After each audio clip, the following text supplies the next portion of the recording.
Assalamualaikum warahmatullahi wabarakatuh, pemirsa semua, pemirsa channel Laskar Mataram Raya yang saya hormati, sayangi.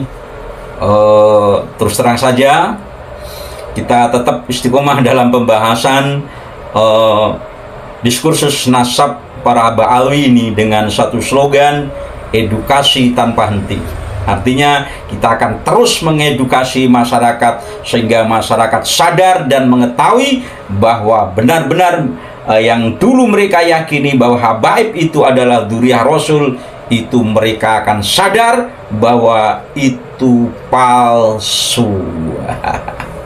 Itu intinya. Dari tetap kita edukasi tiada henti.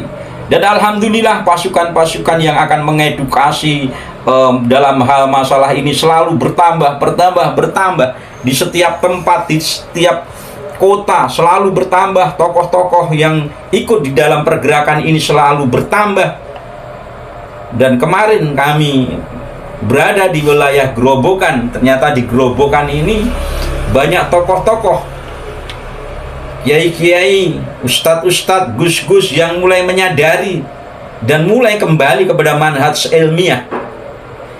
Dan salah satu kiai yang fenomenal yang juga menjadi kegemaran daripada jamaah karena beliau saat menyampaikan ilmu dalam keagamaan, ilmu-ilmu agama itu sangat enak, mudah diterima oleh jamaahnya dan diselingi dengan humor-humor yang menyegarkan, sehingga tidak heran bahwa beliau yaitu yang sering dipanggil sebagai Mbah Bendo itu menjadi idola daripada para jamaah-jamaah.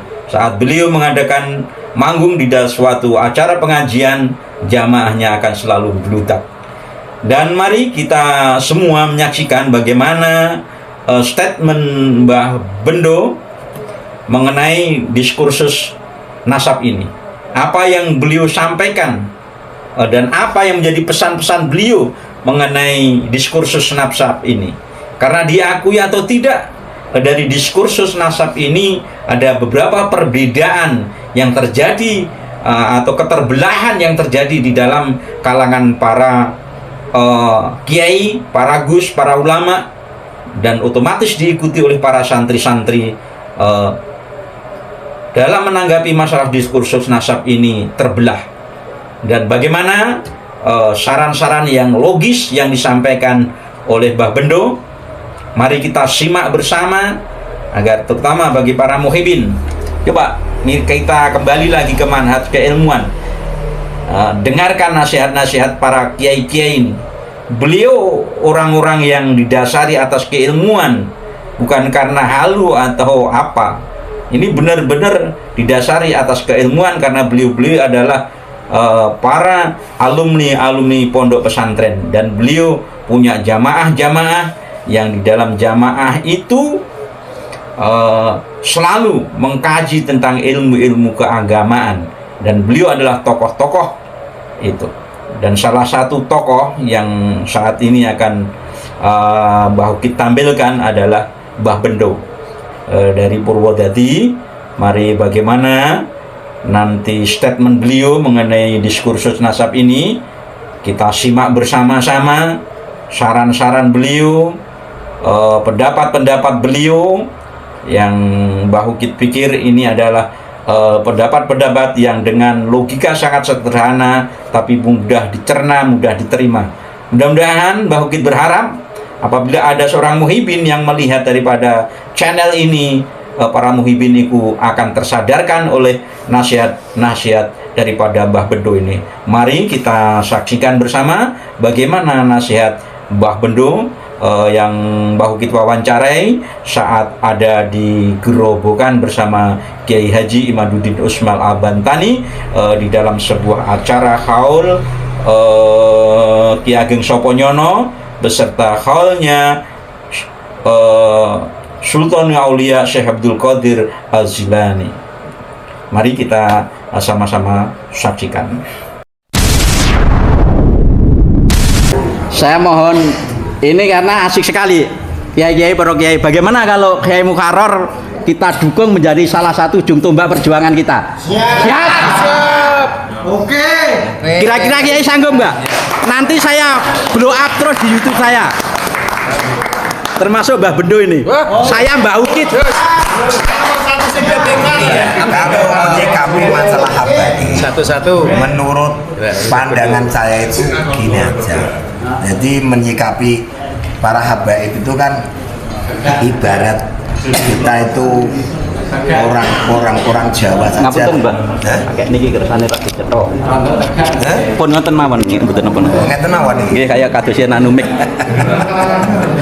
Ya, menurut saya ibarat dulu orang belum tahu apa namanya istilah fikih. Ketika kita mau sholat karena tidak tahu arah, kita pakai husnudzon, pakai keyakinan. Iya. Oh, misalnya sana. Oh, saya akhirnya menghadap sana terus. Kiblatnya menurut keyakinan. Menurut keyakinan. Iya. Tapi setelah ada alat Iya. yang jelas dan valid, Iya.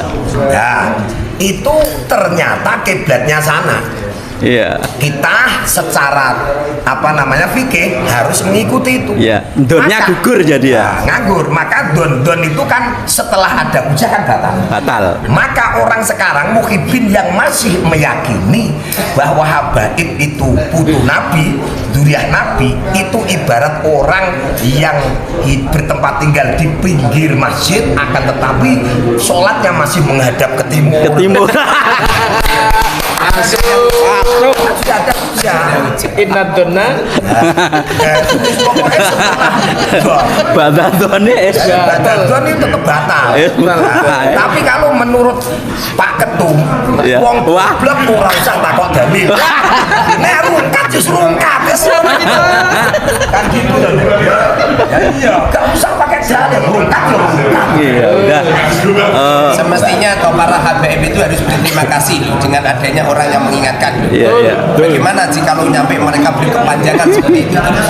Maka ketika kebanyakan kan masih memakai apa namanya Imam An-Nabhani, Iya. Ibnu Hajar al-Haytami. Sekarang mana kitab apa namanya Imam An-Nabhani, Ibnu Hajar al-Haytami yang khusus penelitian nasab kan nggak ada. Enggak ada. Bahkan di Indonesia ini seperti Mbak Maimun Jubair, Syekh Nawawi Al-Bantani atau mungkin sekelas Iromiyai Khalil Bangkalan atau Iya. mungkin seperti Gus Bah, Gus Kausar, seperti apa itu beliau setelah saya teliti beliau tidak ada satupun hasil penelitian, artinya beliau itu belum meneliti. Seumpamanya beliau meneliti, wallahi demi Allah beliau akan mengikuti jejak-jejak seperti kami. Amin. Closing terakhir. Nanti giliran nih. Kalau dituruti Semua asik para masalahnya. Muhibin ya. Iya. Kami kan mantan muhibin. Iya. Siapa kita? Ketika Anda masih meyakini bahwa para habaib itu zuriyah Nabi, berarti sampean itu ibaratnya di pinggir masjid tapi masih husnudon sholatnya Madep ngidul. ngidul. Kan gitu ya. Ya, tip. Hukumnya haram itu. Kiai Siapa Muharrar. kita? Mantan Muhibin. Mau closing Kiai Muharrar? Ya, jadi apa itu kalau kita ini sudah ada sebagian ulama yang beristihad dan istihad beliau pun bisa dipercaya, kenyataannya sampai sekarang belum ada satu ulama pun atau satu habaib pun yang mampu menandingi teknis yang dilakukan oleh Kiai Iman atau mungkin beberapa pendapat kiai. Maka muhibin yang ada atau ulama-ulama yang ada itu hukumnya haram untuk husnudon karena sudah ada dalil, ada hujah haram. Dan untuk kita semua kiai-kiai yang paham tentang permasalahan ini, hukumnya wajib menyampaikan masalah ini ke umat. Karena apa itu tentang silsilah ini bukan seperti meneliti silsilahnya Mbak Bendo. Kalau meneliti silsilahnya Mbak Bendo nggak perlu diteliti, paling Mbak Bendo bin Slamet bin Bejo bin Karmen bin Soeharto kan gitu kan Mbak Bendo. Buat ini buat ini. Nggak perlu diteliti gitu. Loh, ini ada nasab yang disandarkan ke Rasulullah. Iya. Jadi al-ihtimam bima ya ta'ala bi Rasulullah. Iya. Penting. Sehingga kalau kita ini kemudian apa itu ngapain mutek-mutek nasabnya orang. Loh, kalau mutek-mutek nasabnya panjenengan Nggak masalah. Ini ada syariat yang ada hubungannya dengan dawuh Rasul. Dita'alluqke ke Rasulullah itu. ada dua perkara yang ditinggalkan untuk umat ini. Al-Qur'an dan apa itu Ahlul Bait itu. Itro. Al-Qur'an dan apa itu? Itro. Fitrah itu. Itro. Karena begini Kiai, tadi kan belum dijawab untuk menyikapi masalah pemalsuan makam itu menurut Anda gimana? Kalau itu memang benar-benar palsu ya, maka kita semua warga Indonesia wajib hukumnya izalatul munkarat. Man amin kumun karam fal yughayir biyadi. Jadi yang punya kekuasaan man roa itu mengkarot itu. apa itu man ro'a minkum munkaron. Man ro'a minkum munkaron fal yughayir biyadi. Kalau kita punya kekuatan ya harus dengan kekuatan kita. Dan para ulama apabila tidak punya kekuasaan ya dengan lisan kita gitu. Tapi rata-rata milih bikolbi. Jadi kita semua tidak boleh terus berdiam diri. Sebab nanti kalau berdiam diri itu maka di Indonesia ini tidak cuman makam apa itu pahlawan-pahlawan kita loh, akan ada makam Rasulullah Shallallahu Alaihi Wasallam. Kalau nggak percaya buktikan. Iya. Tapi menurut saya begini Pak Ukir. Jadi kita itu kembali kepada kiai-kiai desa. Kiai-kiai desa khususnya kiai-kiai NU. Itulah kita bisa sholat, bisa ngaji. Ya, saya dulu itu berjanji itu kan sorokan itu mulai abtadiul Imlak. Nah, sekarang setelah saya itu besar, ini kok saya tinggal malah mengamalkan amalan dari orang lain yang tidak jelas. Itu sebetulnya secara rohaniah kan ada kecenderungan. Maka agar supaya kita itu semua lepas dari Ba'alawi, semua amalan dari Ba'alawi tinggal karena gendamnya lewat situ. Malah ada kiai sehebat apapun kalau masih mengamalkan amalan-amalan dari Ba'alawi sulit untuk bisa lepas. Sulit itu contohnya itu. Contohnya Gus Miftah. Kalau kita mau berpikir ya tentang Rotibul Hajat ya, saya itu meneliti Rotibul Hajat. Setelah saya teliti, jebul-jebul lafaz-lafaz Rotibul Hajat itu wiridane Kanjeng Nabi. Betul, Kenapa diklaim Rotibul Hajat? Seperti Rotibul Atos itu juga wiridane Kanjeng Nabi. Kenapa diklaim Rotibul Atos? Seakan-akan itu karya tulis beliau. Padahal kalau masalah membuat apa itu Wiridan siapa saja bisa menyusun. Orang Jawa ini loh membuat karya tulis namanya tahlil. Ini kan wiridannya Kanjeng Nabi. Tidak ada satupun ulama yang mau mengklaim pencipta tahlilan. Bahkan wiridan setelah sholat itu kan yang membuat kan ulama Indonesia kan tidak ada satupun yang mengklaim. Jadi kalau apa itu wiridannya Kanjeng Nabi diklaim itu nggak benar itu. Jadi untuk teman-teman semua yang masih apa itu menggunakan Rotibul Hadat atau Rotibul Atos itu semestinya toh kata-kata Rotibul itu toh itu dihilangkan. Saya itu tidak wiridan. Saya itu Rotibul Atos, Rotib Al-Haddad, Rotib Al-Idus, Rotib Asakron. Semua saya tinggal. Bahkan kalau kita ini mau teliti ya membaca Simtuduror, kalau kita mau teliti ya di Simtuduror ini ada pembelokan sejarah. Wah, banyak. Ungkap Yai. Di antara satu saja di Simtuduror itu Habib Ali Al-Habsyi mengatakan bahwa di waktu Rasulullah pembedahan dada itu tidak dibuang mahalus seton, tapi tadinya baik ditambahi kebaikannya. Ini toh bertentangan dengan apa yang disampaikan ke Rasulullah, bertentangan yang ada di Sahih Bukhari, Sahih Muslim, bahkan bertentangan di Hibah Al-Berjanji dan lain sebagainya. Jadi ada penyelewengan semacam itu.